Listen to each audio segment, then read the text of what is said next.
Hello and welcome. This is Wilrens for Create a Learning Site, the place to go deeper in your understanding of the Bible. As announced earlier, this will be the final issue of Create a Learning Site for a while. It also marks the letter's 10th anniversary. 10 years of monthly inputs documenting my learning journey. I'm ready for a break. Not from writing as such, and certainly not from studying and learning, but from writing or recording for immediate publication. I decided to finish by building on last month's issue, 1 Corinthians 11, the head covering, time to face 1 Timothy 2, and Cynthia Long Westfall's take on it. I will start with a general observation. You don't build a house with one brick. 1 Timothy 2 verse 12 is the only Bible passage that, at least in most translations in that first side, prohibits women from leadership in the church. That alone should be a red alert. It's a sound principle, Bible interpretation, to not base a doctrine or practice on a single passage, especially not if it's a difficult or unclear one, as is the case here. This applies even more if the practice entails something as sweeping and far-reaching as excluding half the church from certain significant positions and activities. You don't build a house with one brick. Another important principle of interpretation is the consideration of historical background or context. We cannot assume that Paul throughout is writing straightforward universal rules in his letters. Something is going on and Paul is responding to it. Understanding what that something is will give us a better handle on what Paul wants believers to do. Now, case in point is last month's issue, where it became clear that culture and background play an important role in what Paul was writing to the Corinthian church. Now, in 1 Timothy, there are serious problems with false teaching and with the way certain women are involved, both in spreading and in being swayed. Recognizing this opens a real possibility that Paul is not writing general principles, but is giving specific instructions to deal with this situation. A second point related to context and setting, it is usually assumed to be public worship, but Cynthia Westfall points out that Paul speaks of prayer in every place. In other words, the instruction may not be limited to church meetings, and this is confirmed by the fact that childbirth, discussed later in the passage, does not normally take place in a worship setting. In addition, 1 Timothy 2, 11 through 15 surprisingly shifts from the plural to the singular for woman and man, which may suggest that the activities concerned are private rather than public, between husband and wife at home rather than between men and women in the church. A third and final point related to context, we also need to consider the kind of letter this is. 1 Timothy is not written to a church. It's not exactly private either. Like Titus, it serves as the written mandate empowering Timothy to deal with the Ephesian church situation. But it is personal, written to an individual, not to a church or a group of churches. Now, Timothy has been a trusted co-worker of Paul for many years. Paul can assume they are on the same line. There is no need to explain things or defend a course of action. He can take many things for granted. That makes the letter harder for us because we are not in the know to the extent that Timothy was. Therefore, rather than read Paul's other letters written to a wider audience in the light of 1 Timothy, as is often done when it comes to women, we should do the opposite. Read 1 Timothy in the light of those more general letters by Paul, where he provides more extensive explanation. So how might these letters help us make sense of 1 Timothy? When it comes to various public ministries in the church, Paul writes at length in Romans 12, 1 Corinthians 12 through 14, and Ephesians 4. There's a wonderful diversity of gifts and ministry involved in being the body of Christ. Who or what determines the distribution of these gifts? The answer is obvious. It is the Spirit of God. It's always a gift of grace, freely given, and therefore depends on the giver, not the recipient.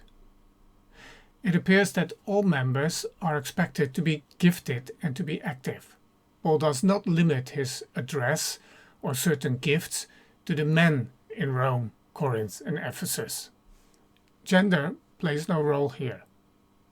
Should we now fall back on that relatively obscure statement in 1 Timothy 2 verse 12 to bring in that limitation, men only?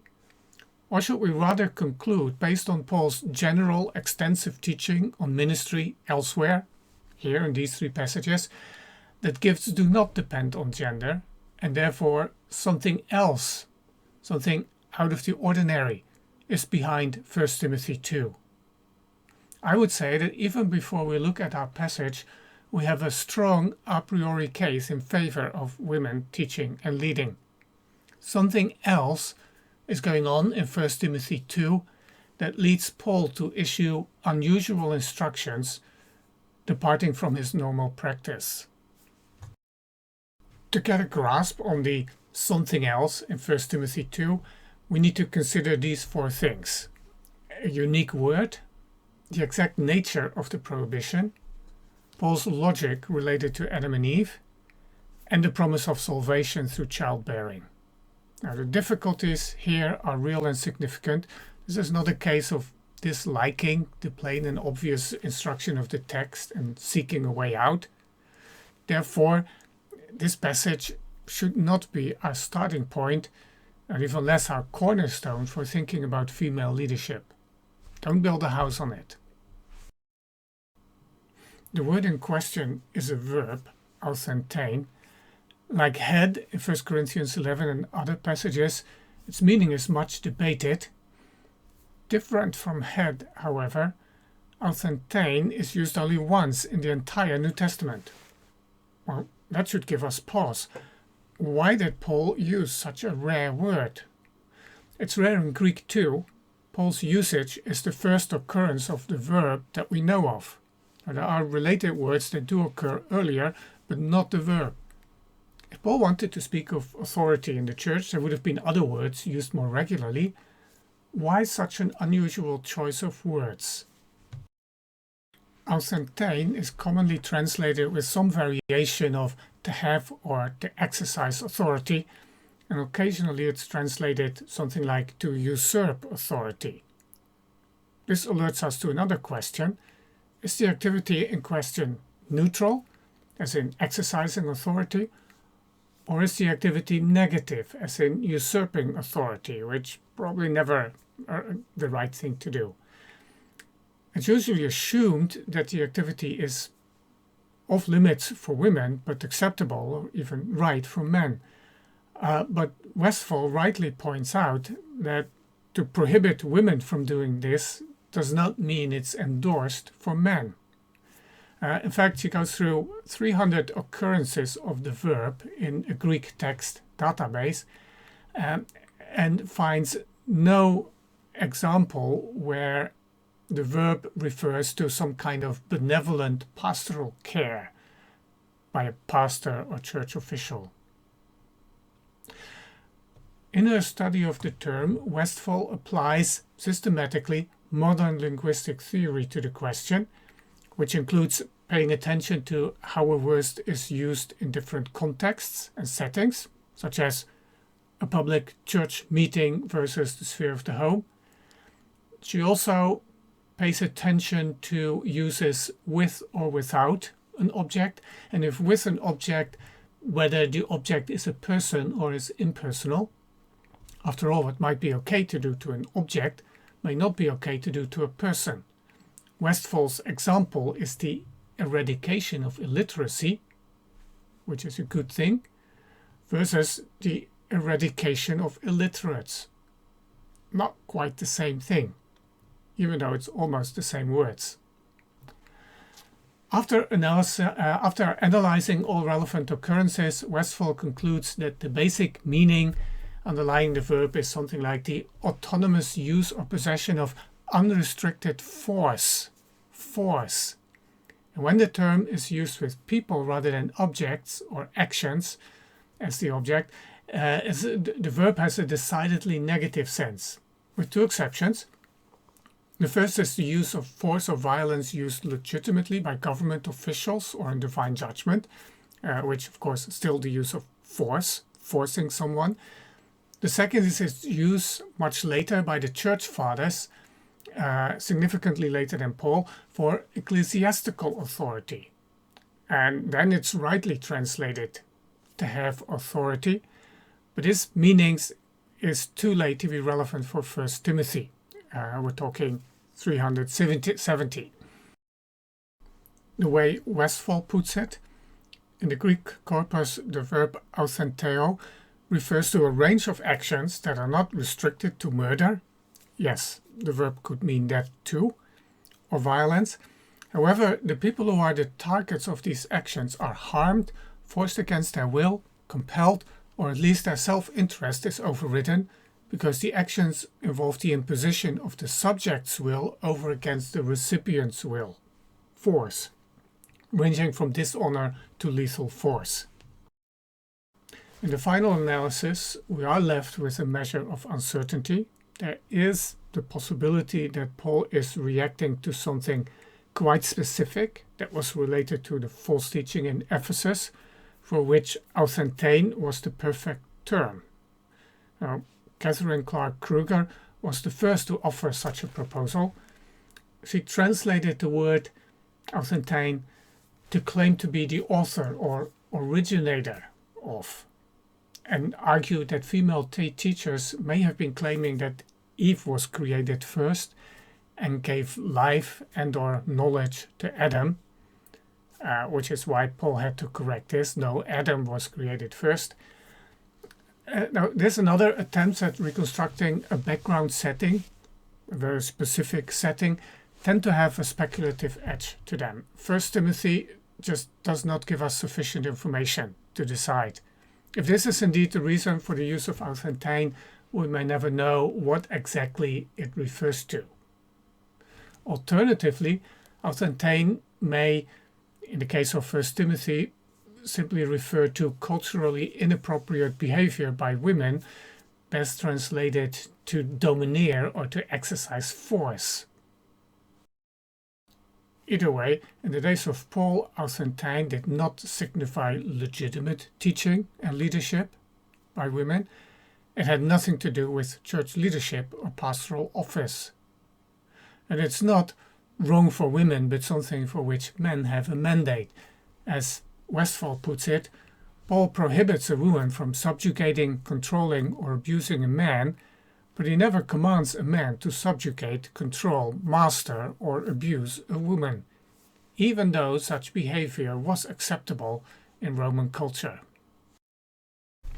Before we investigate the prohibition any further, we should take note of the fact that there is a positive command or imperative as well.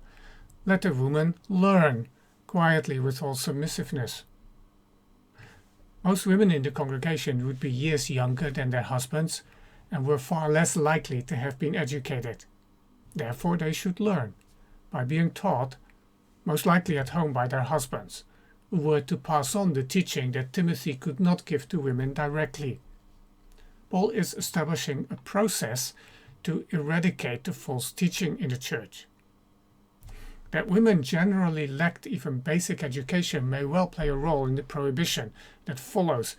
These women were simply not qualified to teach yet. If women had been particularly impacted by the false teaching, being vulnerable in their relative ignorance, and perhaps also playing a role in spreading it, it makes sense for Paul to put a stop in place. Not for all women generally, but for the women in Ephesus at this time. First, women had to be properly taught. With the prohibition itself, verse 12, we face a crucial question. There are two ways to read it. Is Paul prohibiting one thing or two? Do the two elements in verse 12 form a single idea or action, to teach an authentane? The technical term for this is hendiadys, 2 out of 1. In that case, the two halves mutually define each other. But then the issue in view is not simply to teach, not even to teach in a church context. The combination with authentijn gives it a decidedly dark and negative twist. It is this kind of teaching, and this kind only, that is prohibited. It's not entirely clear what that kind is, but it's certainly not a form of otherwise legitimate church ministry. It's not women doing it that makes it wrong, but the combination with authentijn. On the other hand, Paul may be giving two distinct prohibitions. In that case, the prohibition of teaching stands on its own, independent of authentijn. But this leads to a highly problematic reading. Paul does not permit a woman to teach, period. No school teacher, no Sunday school teacher, no instructing of women by women. Of course, one could argue that the prohibition only applies to a church context, not to the world at large, but that would still exclude Sunday school and teaching women. If the prohibition concerns the home, a woman cannot instruct her own children. So, what is a traditionalist who wishes to uphold the exclusion of women from the position of pastor, elder, or pulpit preaching, but not more, to do? Hendiadys fails. It assumes we are dealing with a church setting, which is somewhat doubtful, and authentijn, in this view, must then mean to have authority over, because that's why women are to be excluded from ecclesiastical offices. But we've already seen that the word cannot mean that. The alternative, extension of the addition over man at the end of the verse, which qualifies the verb authentijn and make it qualify the verb to teach as well. At this point we need a little bit of Greek grammar. As Westphal points out, authentijn takes the genitive. Therefore man is a genitive form in 1 Timothy. But the verb to teach does not take the genitive. Man does therefore not qualify or restrict the verb to teach. Paul simply does not say, I do not permit a woman to teach a man. If Paul is issuing something that's generally valid, a universal command, it's about more than ecclesiastical office. He would be ordering a restriction on women that is so comprehensive and absolute that virtually no one today is willing to go that far. Let's move on to verse 13. There Paul gives a reason for what? For the prohibition in verse 12. That's often how it's read. That women are not to teach somehow follows from the order of creation and Eve's deception. It's strange logic. Whoever is first is not to be taught or led by whoever comes later. What's more, Genesis itself does not follow that logic. Repeatedly, the one who's the firstborn is passed over to prefer a younger one. The alternative to see in verse 13 as a reason for the prohibition is usually overlooked. Paul may be linking verse 13 with verse 11, explaining why women are to learn quietly. After all, that idea is repeated at the very end of verse 12. And the function of the Genesis story may not be biblical truth and dogma, but merely that of an illustration, a parallel to the situation of women in Ephesus, swayed by deception, just like Eve. And since the men had had recourse to education and teaching before their wives, since they came first and were ahead, they were able to teach. Just like Adam in Genesis 2 and 3, who knew God's commandment firsthand. Again, Paul may simply be seeking a path to counter the influence of false teaching in Ephesus. The men are to be instructed by Timothy, and then in turn they are to instruct their wives. And so the reference to Adam and Eve, as Catherine Clark Kruger thinks, may correct the story that's going around in Ephesus, or alternatively it simply draws a parallel between the Ephesian situation and Adam and Eve in the garden. The truly traditional position, going back to the church fathers, rarely put forward today even by the staunchest conservatives, justifies the exclusion of women simply and bluntly with their inferiority.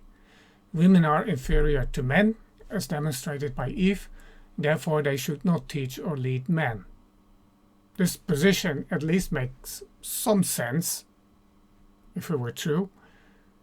Why else would Eve's deception lead to a prohibition for all women to teach? And one way, a common way in which women have been deemed to be inferior, is their presumed greater susceptibility to deception. This view, however, leads to some problems. First, does it mean there's a certain co-responsibility of God as the creator for this inherent female weakness? Second, does not Adam's willful and conscious disobedience of God's commandment disqualify him and all other men from leadership? Third, presumed differences between the sexes usually we are dealing with statistics and averages. Even if the average is different, there is substantial overlap between the sexes. Men on average may be physically stronger than women, but many women are nevertheless stronger than many men. Therefore, if there is a difference in susceptibility to deception between men and women, some men will still be more susceptible than many women. And fourth, research has failed to confirm such a difference in deceptibility, even in the form of an average. Women are not more susceptible to deception than men. And by the way, Paul clearly believes men can be deceived as well, the way he writes about this elsewhere. This takes us back to the idea that Paul does not use Genesis 2 and 3 as biblical and universal truth about male and female, but as an illustration. Women in Ephesus are in the position of Eve, and the men are in the position of Adam, ahead of the women, and therefore called upon to instruct. One more thought on this: regardless of what Eve did wrong and whatever its consequences for women, the cross should put an end to it. Otherwise, this wrong is outside of salvation. We now come to the strangest element in the passage, salvation by childbearing, in verse 15. Rather different solutions have been proposed. Many have seen a link to the birth of Jesus, with him as the child that saves, or at least rescues salvation by faith. Others have argued that childbirth here is a synecdoche, a part that stands for the whole, representing the whole of Christian life expected of a woman as a mother and wife, from giving birth to raising children and caring for the family. The alternative is to take salvation literally instead of spiritually, taking it as a promise that a woman will be brought safely through childbirth, which was a real felt need at the time. Many women died in childbirth, and it fits the link back to Genesis 2 and 3, where we first read of this problem as a consequence of the fall. It won't work to argue that, well, it can't mean that because women still die in childbirth, because the same can be said for many other promises in Scripture that do not always hold. Doesn't mean we don't take them seriously. 1 Timothy 2 verse 15, by the way, shows an interesting shift back to the plural. She will be saved, provided they continue. Who is they? Women? But then why the shift from a singular to a plural pronoun? More likely we are to think of husband and wife. This is what Westphal argues for. It assigns joint responsibility to husband and wife for the safety in childbirth. She points out how relevant and revolutionary this would be. Effective too. Men control the size of the family and the resources that could provide better care and therefore safety, and the man could order his wife to have an abortion as a form of birth control. So Paul's responding here to the very real risk of childbirth, and makes husband and wife together responsible for safety. And he offers pragmatic help in the form of the command for both of them if they continue in love, holiness, and self-control. Well, that will help, that will make a difference. And so whether in salvation from sin and death or salvation during pregnancy and childbirth, Jesus, not Artemis, is the true Savior in every way. And therefore, in him, there exists no entry sign for women in church leadership. Not even in 1 Timothy 2, verse 12.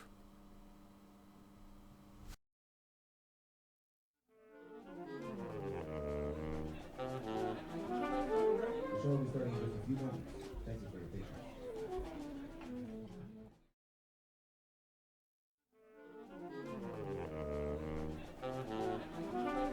The show will be starting in just a few moments. Thank you for your patience.